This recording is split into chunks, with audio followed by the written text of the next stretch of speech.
मेरा नाम रचना यदुवंशी है और आजकल मैं आपको गोदान पढ़कर सुना रही हूँ, कहानियों के फोरम किस्सा कहानी में। अभी तक मैं आपको 24 अध्याय पढ़कर सुना चुकी हूँ और आज मैं आपको 25वां अध्याय पढ़कर सुनाऊंगी। 24वें अध्याय में क्या हुआ उसका थोड़ा सा सारांश मैं आपको बता देती हूँ।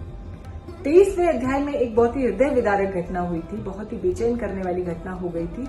वो यह थी कि धनिया और होरी की गाय सुंदरिया, जिसको उन्होंने स्नेह से नाम दिया था, वो मृत पाई जाती है होरी और धनिया के घर के द्वार पे।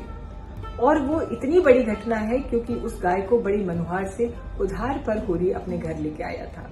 उसका जाना उसके पूरे परिवार में एकदम मातम का माहौल क्रिएट कर देता है और होरी, धनिया, उसके बच्चे, सारे लोग मातम में हैं, शोक में हैं। ये हमने 24वें अध्याय में देखा था। एक और चीज देखी थी कि जब पहली अपनी जांच करता है होरी, तो उसको पता चलता है कि ये जहर देके उसको मारा गया, उसकी गाय को, और ये जहर और किसी ने नहीं बल्कि उसके खुद के भाई हीरा ने उसको दिया है। और ये बात वो अपनी आंखों देखी बात एकांत में धनिया को बताता है। धनिया इसके बाद बहुत उग्र और व्यग्र हो जाती है, बहुत उत्तेजित हो जाती है, जैसा कि उसका स्वभाव है, और वो एकदम से कहती है, बहुत ज्यादा उत्तेजित और गुस्से में आकर के चिल्लाते हुए कहती है कि अब तो वो हीरा को नहीं छोड़ेगी, उसके खिलाफ रिपोर्ट लिखाएगी, थाने जाएगी, उसको सजा करवाएगी। मतलब एकदम जिसको कहते हैं ना, प्रतिशोध की ज्वाला में जलने लगती है धनिया। और वो कहती है कि अब तो वो उसको सबक सिखा के ही मानेगी। सबक क्या, मतलब उसको लगता है कि उसने इतना बुरा किया है, अब वो उसका बदला जरूर लेगी। यह बात होरी को पसंद नहीं आती है। होरी का अब तक का आपने देखा होगा, जो प्रेमचंद जी ने रेखांकन किया है, वो ऐसा है कि होरी जो है, उसके जो कुछ भी अपने पारिवारिक क्लेश हैं, अशांति है घर में, वो उन्हें समझता है कि ऐसा तो हर घर में होता है, लेकिन इस बात को तूल देना वो इसको ठीक नहीं समझता है। और एक बात और है उसमें, वो ये समझता है कि अगर घर की बात बाहर जाएगी तो ज्यादा अपमान की बात है। तो जब धनिया इतना ज्यादा बिगड़ती है और वो चिल्लाने लगती है कि नहीं, अब तो वो हीरा के खिलाफ रिपोर्ट कराएगी, थाने में जाएगी और उसको सजा दिलवाएगी, तो होरी इस बात पे बहुत ज्यादा परेशान हो जाता है। और 24वें अध्याय में हमने देखा कि वो उसको मारने लगता है, उसको शांत कराने के लिए। धनिया से वो कहता है कि ये बिल्कुल ठीक नहीं है और तुम अपने आपे से बाहर जा रही हो, तुम मतलब वो गालियां उसको देता है, उसको मार रहा है। और इसी पूरे घटनाक्रम में उनका जो पास पड़ोस मोहल्ला गांव इकट्ठा हो जाता है, जिसमें दिखाया है कि दाता दीन, पंडित दाता दीन बुजुर्ग हैं, और ये सब लोग इकट्ठे हो जाते हैं और होरी को लताड़ने की स्थिति में आ जाते हैं कि तुम ऐसा कब से करने लगे, ऐसा तो रोग तुम्हारे भाई को केवल था, तुम कब से अपनी मेहरारू यानी पत्नी को कब से मारने लगे, ये सब। उसके बाद 24वें अध्याय की जो महत्वपूर्ण घटना है वो ये है कि इतना सब होता है और खबर चली जाती है। वहां क्या चौकीदार, उस गांव का चौकीदार दरोगा जी को बता देता है कि ये घटना हुई है, होरी की गाय मारी गई है, उसे जहर दिया गया। दरोगा जी की आमद 24वें अध्याय में हो जाती है। अगर आपने ध्यान से सुना होगा तो दरोगा जी का आना मतलब गांव के लिए एक और सनसनीखेज बात, मतलब बिल्कुल ऐसे जैसे आप अगर रिलेट कर पाए वर्तमान में कि किसी के यहां भी पुलिस आ जाए या सीबीआई रेड हो जाए या ईडी रेड हो जाए, तो ऐसे होता है कि प्रेस्टीज डिमिनिश हो जाने वाली जो बात है, वही बिल्कुल होरी को लगता है कि दरोगा जी आ गए, उसके घर के किसी घटनाक्रम के चलते ये बहुत बड़ी बात हो गई। और सारे लोग इकट्ठे हो जाते हैं और जो इकट्ठे होने में जो जमावड़ा है वो है सारे साहूकारों का, सारे महाजनों का, जिनको पता लग गया है कि आज उनका दिन जो है वो शुभ जा सकता है। कैसे? इसलिए क्योंकि दरोगा जी जब आते हैं तो एकदम से सब इकट्ठे हो जाते हैं, सब उन्हें प्रणाम करते हैं और अपने अपनी तरीके से सलाम पेश करते हैं, उनके निकट जाके उन्हें बात बताने का प्रयत्न करते हैं।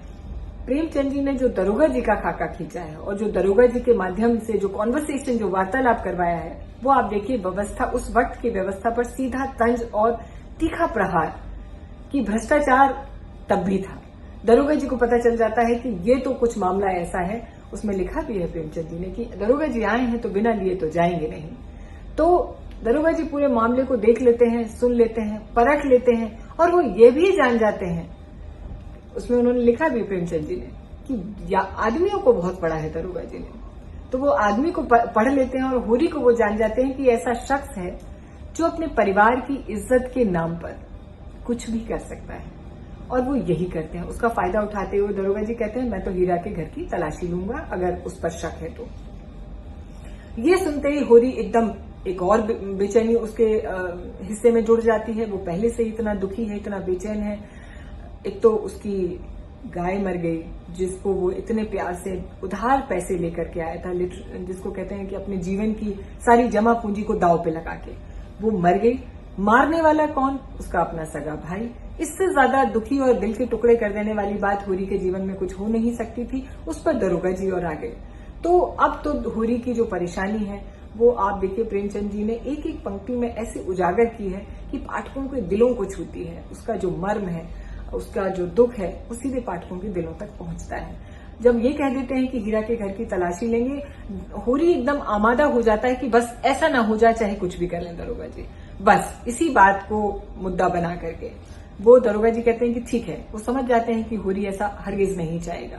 वो कहते हैं कि तो कैसे इस पर आगे बात हो। तो जो वहां पे महाजन है, झिंगुरी सिंह है, पटेश्वरी है, दाता दीन है, नोखेराम है, इनका दिन बन जाता है। और ये जो है आपस में सलाह मशवरा दरोगा जी के पास जाके धीरे से कानों में कि हुजूर, दरोगा जी पूछते भी हैं कि कैसा व्यक्ति है, क्या उसकी आर्थिक स्थिति है, तो उन्हें बताते भी हैं। नोखेराम को दिखाया है कि वो थोड़े से कोमल हृदय, और वो बताते हैं कि हुजूर इतनी 40 रुपए की मांग कर देते हैं दरोगा जी। तो वो कहते हैं कि उसकी स्थिति ऐसी नहीं है, वो नहीं दे पाएगा, उसके घर में कुछ भी नहीं है, वो गाय भी शायद उधार पे लेके आया था। तो दरोगा जी फाइनली जो है अंततः सौदा 30 में तय करते हैं। और 30 में तय करने, अच्छा एक बात और मैं आपको यहाँ बता दूं कि जब दरोगा जी एक बार उसकी आर्थिक स्थिति पूछते हैं और जब उन्हें बताया जाता है कि वो तो बहुत गरीब है, तो दरोगा जी के मुंह से एक पंक्ति निकलती है कि नहीं, इतना गरीब है तो मैं कुछ दे लूंगा।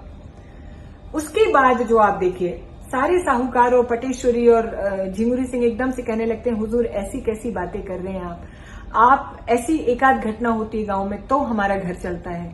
आज आप कुछ लेंगे तो होरी हमसे कुछ लेगा। आप समझ रहे हैं, बिल्कुल जिसको कहते हैं ना ग्लव्स इन हैंड्स, मतलब चोर चोर मौसेरे भाई वाला पूरा खाका प्रेमचंद जी ने खींचा है कि होरी की जो स्थिति है उस पर किसी का ध्यान नहीं है। उसका शोषण करने के जो तरीके हैं वो आप देखिए। दरोगा जी कहते हैं कि ठीक है, तो 30 रुपए में आधे तुम्हारे और आधे हमारे। 30 रुपए पटेश्वरी होरी को देते हैं और कहते हैं कि जाओ, तुम्हारे हीरा के घर की जो है वो मतलब रेड नहीं होगी, वो तलाशी नहीं लेंगे, तुम ये दरोगा जी को दे दो। अब आप अंतिम पैरा देखिए, मैं वो जरूर बता करके ही आपको 25वां अध्याय सुनाऊंगी कि जैसे ही होरी 30 रुपए अपने अंगोछे के कोने में बांधकर दरोगा जी की तरफ बढ़ता है, धनिया इस बात को देख लेती है और उसके बाद जो वो उसका उग्र प्रदर्शन होता है वो अंतिम पैरा में लास्ट में मैंने आपको सुनाया था कि वो एकदम से झपकती है, उसका अंगूछा खींच लेती है, उसके सारे रुपए बिखर जाते हैं और फिर वो इतना ज्यादा तीखा व्यंग और कटाक्ष होरी पे करती है, और बल्कि सामने साथ में जो लोग खड़े हैं उन पर करती है। कहती है कि तू अपनी इज्जत बचाने के लिए उधार पर रुपए लेके चला है दरोगा जी को देने। अभी तक न गाय का उधार पूरा हुआ है, तेरे घर में खाने को दाने नहीं है, चूहे लूट लगाते हैं, तेरे घर के बच्चे जो हैं वो ठीक से खाना पीना नहीं खा पाते, और तू झूठी शान के लिए उधार लेकर अपने उस हत्यारी भाई को बचा रहा है जिसने तेरी गाय को खुद अपने हाथों से जहर दिया और भाग गया आज गांव से। इतना उग्र और चंडिका वाला रूप धारण कर लेती है धनिया कि वहां सारे खड़े लोग स्तब्ध रह जाते हैं, सब शांत हो जाते हैं। और प्रेमचंद जी ने लिखा है कि सबके चेहरों से पे जैसे कालिक मल देती है धनिया। इतनी सीधी और सच्ची बात करती है, लेकिन बहुत गुस्से में। और धनिया होरी को तो लगता है कि आज धनिया ने उसे सार्वजनिक रूप से अपमानित कर दिया, परास्त कर दिया। वो एकदम चुप हो जाता है। और प्रेमचंद जी ने लिखा है कि दरोगा जी के भी चेहरे का रंग उड़ जाता है, क्योंकि इतनी भीषण रूप से, इतने गुस्से में आज तक किसी की हिम्मत नहीं हुई कि किसी ने उनको ऐसे आईना दिखाया हो। 25वें अध्याय में इसके आगे आज आप सुनेंगे। मगर दरोगा जी इतनी जल्दी हार मानने वाले नहीं थे। खिसियाकर बोले, मुझे ऐसा मालूम होता है कि इस शैतान की खाला ने हीरा को फंसाने के लिए खुद गाय को जहर दे दिया है। धनिया हाथ मटकाकर बोली, हाँ दे दिया है, अपनी गाय थी, मार डाली मैंने, किसी दूसरे जानवर को नहीं मारा है। तुम्हारी तहकीकात में अगर यही निकलता है तो यही लिख दो। पहना दो मेरे हाथ में हथकड़ी। देख लिया तुम्हारा न्याय और तुम्हारे अकल की दौड़।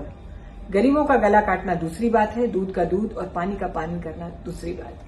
आप देखिए धनिया कोई भी बात जो कह रही है उसमें रत्ती भर भी, लेश मात्र भी कुछ भी असत्य नहीं है। जो कुछ भी वो कह रही है वो एकदम सही कह रही है, बस व्यंग में कह रही है, चिल्ला के कह रही है, इसलिए उसकी बात जो है दूसरों को नागवार गुजर रही है, लेकिन बात उसकी 16 आने सच है।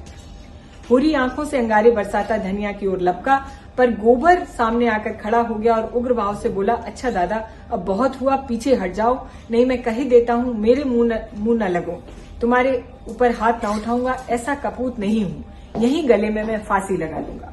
पूरी पीछे हट गया। धनिया शेर होकर बोली, तू हट गोबर, देखूं तू क्या करता है आज ये। दरोगा जी बैठे हैं, इसकी हिम्मत तो देखूं मैं। घर में तलाशी होने से इसकी इज्जत जा रही है, अपनी मेहरिया को सारे गांव के सामने लतियाने से इसकी इज्जत नहीं जा रही है। यही तो वीरों का धर्म है, बड़ा वीर है, मर्द से लड़, जिसकी बाह पकड़कर लाया उसे मारकर तू बहादुर कहलाएगा। तू समझता होगा मैं इसे रोटी कपड़ा देता हूँ, आज से अपना तू संभाल, देख तो इसी गांव में तेरी छाती पे मूंग दल के रहूंगी और तुझसे अच्छा खाऊंगी पीऊंगी, इच्छा हो तो करके देख ले। पूरी परास्त हो गया। उसे ज्ञात हुआ स्त्री के सामने पुरुष कितना निर्बल, कितना निरुपाय है। नेताओं ने रुपए चुनकर उठा लिए थे और दरोगा जी को वहां से चलने का इशारा कर दिया था। धनिया ने एक ठोकर और जमाई, जिसके रुपए हैं उसे ले जाकर दे दो, हमें किसी से उधार नहीं लेना है और जो देना है उसी से लेना। मैं दमड़ी भी नहीं दूंगी, चाहे मुझे हाकिम के इजलास तक ही न चढ़ना पड़े। हम बाकी चुकाने को 25 रुपए मांगते थे, किसी ने नहीं दिया, आज अंजलि भर रुपए ठनाठन निकाल के दे दिए। मैं सब जानती हूँ, यहाँ तो बांट बकरा होने वाला था, सभी के मुंह मीठे हो रहे थे। ये हत्यारे गांव के मुखिया हैं, गरीबों का खून चूसने वाले। सूद ब्याज, डेढ़ी सवाई, नजर नजराना, घूस घास, जैसे भी हो गरीबों को लूट लो। उस पर सुराज चाहिए, जेल जाने से इनको सुराज मिल जाएगा। सुराज मिलेगा धर्म से, सुराज मिलेगा न्याय से। नेताओं के मुंह में कालिक लगी हुई थी, दरोगा जी के मुंह पर झाड़ू सी फिर गई थी। इज्जत बचाने के लिए हीरा के घर की ओर चले। रास्ते में दरोगा ने स्वीकार किया, औरत है बड़ी दिलेर। पटेश्वरी बोले, दिलेर कहाँ है हुजूर, करकशा है, ऐसी औरत को तो गोली मार देनी चाहिए। तुम लोगों का काफिया तंग कर दिया उसने, 4-4 तो मिल ही जाते, हुजूर के भी तो 15 रुपए गए, मेरे कहाँ जा सकते हैं। वह न देगा, गांव के मुखिया देंगे और 15 रुपए की जगह पूरे 50 रुपए देंगे। आप लोग चटपट इंतजाम कर लीजिए। पटेश्वरी लाल ने हंसकर कहा, हुजूर बड़े दिल लगी बाज हैं। दाता दीन बोले, बड़े आदमियों के यही लक्षण है, ऐसे भाग्यवानों के दर्शन होते ही कहाँ हैं। दरोगा जी ने कठोर स्वर में कहा, यह खुशामद फिर कीजिएगा, इस वक्त तो मुझे 50 रुपए चाहिए, और वो भी नकद। यह समझ लो कि आनाकानी की तो मैं चारों के घर की तलाशी लूंगा। बहुत मुमकिन है कि तुमने हीरा और हूरी को फंसाकर उनसे 50 रुपए ऐंठने के लिए ये सब पाखंड रचा हो। नेतागण अभी तक ये समझ ही रहे थे कि दरोगा जी विनोद कर रहे हैं, लेकिन ऐसा नहीं था। झिंगुरी सिंह ने आंख मारकर कहा, निकालो 50 रुपए पटवारी साहब। नोखेराम ने समर्थन किया, पटवारी साहब का इलाका है, उन्हें जरूर आपकी खातिर करनी चाहिए। पंडित नोखेराम की चौपाल आ गई। दरोगा जी एक चारपाई पर बैठ गए और बोले, तुम लोगों ने क्या निश्चय किया है, रुपए निकालते हो या तलाशी ली जाए। दाता दीन ने आपत्ति की, मगर हुजूर मैं अगर मगर कुछ नहीं सुनना चाहता। झिंगुरी सिंह ने साहस किया, सरकार ये तो सरासर, मैं 15 मिनट का समय देता हूँ, अगर इतनी देर में पूरे 50 रुपए नहीं आए तो तुम चारों के घर की तलाशी होगी। गंडा सिंह को जानते हो ना, उसका मारा पानी में नहीं मानता है। पटेश्वरी लाल ने तेज स्वर में कहा, आपको अख्तियार है, तलाशी ले लें। यह अच्छी दिल लगी है, काम कौन करे, पकड़ा कौन जाए। मैंने 25 साल की थानेदारी की है, जानते हो तुम, लेकिन ऐसा अंधेर कभी नहीं हुआ। तुमने अभी अंधेर नहीं देखा है, कहो तो अभी दिखा दूं। एक एक को 5-5 साल के लिए जेल भेज सकता हूँ, मेरे बाएं हाथ का खेल है ये। डाके में सारे गांव को काले पानी भिजवा दूंगा, इस किसी धोखे में न रहना। चारों सज्जन चौपाल के अंदर जाकर विचार करने लगे। फिर क्या हुआ, किसी को कुछ मालूम नहीं था। दरोगा जी प्रसन्न दिखाई दे रहे थे और चारों सज्जनों के मुंह पर फटकार सी बरस रही थी। दरोगा जी घोड़े पर सवार होकर चले, चारों नेता दौड़ रहे थे उनके पीछे। घोड़ा दूर निकल गया, चारों सज्जन लौटे, इस तरह मानो किसी प्रियजन का संस्कार करके शमशान से लौट रहे हों। सहसा दाता दीन बोले, मेरा सराप न पड़े तो मुंह न दिखाऊं।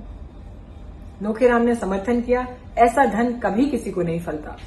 पटेश्वरी ने भविष्यवाणी की, हराम की कमाई देखना हराम में जाएगी। झिंगुरी सिंह को आज ईश्वर की न्यायपरता में संदेह हो गया था।